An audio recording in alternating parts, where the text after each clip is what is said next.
So like I was talking about earlier, nothing seems to go my way sometimes.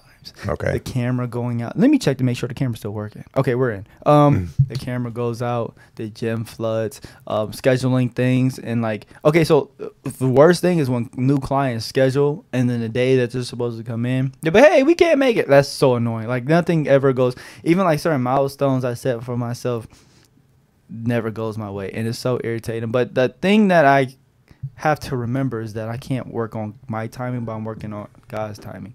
And so on today's episode, we're talking about I was about to say can't get right, but I'm getting the words wrong. What are we what are we talking about? I know it's like can't get right, but like That's gonna be the title. Can't get right. Dad, please help me here. In the midst of darkness. Oh yeah, in the midst of darkness, how do you respond? Yeah. And so you had sent me the book of Ruth, and in Ruth it was talking about Naomi, and Naomi's husband died and her 2 sons died, and then so she was going somewhere. I can't remember where she was going, but Ruth and Orpah, who were her daughter-in-laws, was going with her, and Naomi was like, look, like I got nothing going for me. God is like cursed me for real. Like you guys should go back to where you came from. Go back to Moab. your own, go back to your old homes. Go worship the gods you was worshiping, because I just got nothing but badness following on me. And Orpah was like, "Oh, are you sure?" And Naomi's like, "Yeah." She was like, "All right, bye." And so Orpah went back to her old way of living. But Ruth stayed. Ruth said that your God would be my God, your people would be my people. I'm basically going to stay with you. And then they went into what's the name of the city, Dad? Judah. Is that where they went? Bethlehem. Yeah, okay. Yeah. Well, they went into the city and then boom, which is weird that when she got in the city, the people was recognizing her as like a celebrity. It's like, oh my gosh, is that Naomi? Like, Ruth was like, yeah, I'm with her. Can I get your autograph? Yeah, but we were just talking about before we got on the podcast, we was talking about how, when things got troubling because Naomi had lost her family. It just seemed like things weren't going right. There was a famine going on during the time. Orpah went back to the ways and the things that she was doing before, and the thought processes and the stuff that she was used to. And so, like, thinking about, like, the question that you asked me was, like, when the gym flooded, where would my mindset go? And so that's what I'm trying to figure out right now, because it was 2 weeks ago, and I can't really remember now, but I know that I was upset. Like, I wasn't really mad the fact that the gym flooded, but I was just salty that it happened again, and then I had to clean up all the water, and it pauses, like, operations. But then I had to think about it in this way. I'm like, is God trying to teach me, trying to slow me down? Like, I got to a point too where I feel like I got a little complacent in growth and even in relationships. And I feel like we've had this conversation multiple times on the podcast. And I don't know if God had did this or allowed this to happen for me to be like, okay, look, I need to slow down, just be appreciative of what I have. Because it's no secret that actually, it is a secret, so I can't say I can't say that. But there's some things that have been presented that I possibly could have taken and all this other stuff, and I don't know. I decided not to take some of those opportunities, but I don't know if God just slowing me down to be like, look, you don't need to be in a rush to take these certain things or even have to look for it. Just be appreciative and grow what you do now, and then God is going to be in control of my plan and path.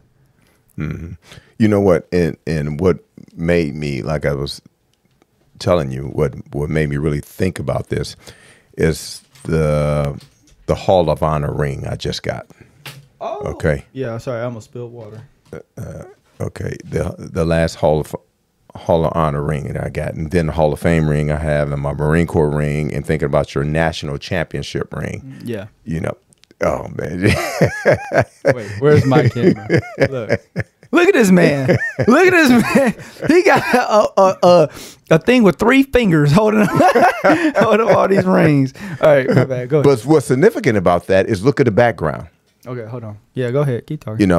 And what I was thinking about, even with your national championship ring, wedding ring, any ring that you get, why do they never use a light cloth or background? They got to show up the diamonds, Dad. Right. They use a dark background, a dark backdrop.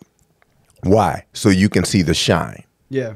And so what I was thinking about in reading Ruth and reading that, I was like, in dark times, she chose to shine. Oprah, her sister-in-law, didn't. She went back to the old ways. Yeah. So when the famine come, because a famine happened in the land, and a famine was God's judgment, and that judgment caused them to move. And from that, Ruth chose to stay with Naomi, which she didn't go back to the old ways. And Ruth said, your God to be my God. And Ruth shined because she's mentioned in the genealogy of Jesus Christ, and not even a Jew. She said, where you go, I will go, and your God will be my God. So I asked you the question during the dark backdrop that happened with the flooding of the gym and all the stuff you had to do. Basically, are you going to shine, or are you going to go the dark path? Quit, give up, start becoming bitter. And I see that because I see people who used to be a part of our church or be in any church, and they're not going to church at all. And now they're in a dark place and handling things not the way that is constructive or conducive to overcoming. And so that's why I asked you the question in correlation to the book of Ruth. See, Dad, I don't even understand. You silly. I don't even. Dad, I just don't get that concept. Yeah, he got all my rings on. I took all the. Oh, that's right. That's right. Some people not gonna see it because they gonna be listening. I just put all his rings on. You got to go to the YouTube channel. Yeah. But I don't. That's something I had to think about too, though. Like I just had to make sure that I stayed in the right mindset. And so as I'm mopping up water, and I was literally saying out loud, because there's power in the tongue, right? And I was saying like, God, I don't know if I did something wrong, if I missed a step or whatever, but it's like I apologize, but with this being annoying and whatnot, I'm still going to continue to trust you in your path. And so I slowed down. I stopped necessarily doing all the things, the progression. It's just going to sound horrible as far as like a business side goes, but I stopped really worrying about so much of what I got to do next. Well, where am I going to go? Like, what is going to, like, I stopped worrying about, I'm just going to take what I have, continue to grow, and use it to glorify God. And then when things like that show itself. But with that being said, Time with Story Time with D. So listen. So I made that decision, right? Oh, shoot. Never mind. No story time because I can't even bring it up. Never mind. Why? Because I can't say nothing yet. I don't know what's going to happen. Like, I can't. Oh, we'll talk about it after the podcast. Okay. Yeah. Everybody's in suspense now. So you got to come back to the next episode to hear what's going on. Yep. Too bad. But Dad, how do you adjust to times of trouble? Because honestly, growing up, I feel like things were pretty good. Like, I don't remember ever seeing like tough times. The only thing that I remember you ever talking about was the door alarm thing, like selling door. But that was before I think I was even born. I think my mom might be pregnant with Tori, but I've never really seen you and Mom deal with tough times up front. Like, I don't know if you guys are just good at hiding it, but how do you deal with flustering times? That's because you didn't recognize it. Are you calling me naive? Well, you were younger. You were naive to that, and I think it's in the book of Luke when Jesus was walking. It was two guys going around talking about the event that happened. They were actually talking about Jesus being crucified, and Jesus appeared and was walking with them. And as they were talking about it, Jesus said, "What are you guys talking about?" And they were basically saying, "Where you been, man?" And he said, they said, "Did you not know what they did to Jesus? And they crucified him and did all this stuff." And in the chapter in Luke, it says, he kept them from knowing. And I was like, Wait a Wait, minute. Jesus did? Yeah, he kept them from knowing who he was Why? because it wasn't the time. And then after he went along with them and he started talking to them, he revealed himself to them, you know, and sometimes when you're going through some stuff, he may keep you from knowing, you know, what's the purpose behind it, or maybe a test that he's taking you through. But to see if you're faithful, if you're going to stay the path, or are you going to listen to other people tell you to give up, quit, or you're not good enough. I need to get that verse because I'm interested to figure out.